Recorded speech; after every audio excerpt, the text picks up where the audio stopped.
Hello everyone! So if you want to set a password for apps on your Motorola H50 Pro to secure them and add some extra protection, open up your Play Store. Now we're gonna search for AppLock. Alright, just like this. Let's install it. Alright, it was just installed, so now let's press open. Now we're gonna draw a cool pattern. Okay, the pattern was created. Press agree and start, press allow, and now you can choose an application which you want to lock. For example, our WhatsApp. Let's tap on it. Press permit.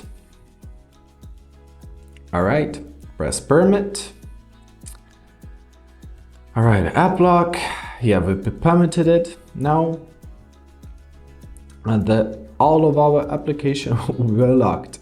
So let's try it out. For example, let's try to open up a WhatsApp and now we need to enter up our password, incorrect password. As you see, I did it wrong. Now we have to wait some time to turn that off. All right, let's do this once again. And that's it. That's how you lock your applications. I hope this video was helpful. Thank you so much for watching and have a great day.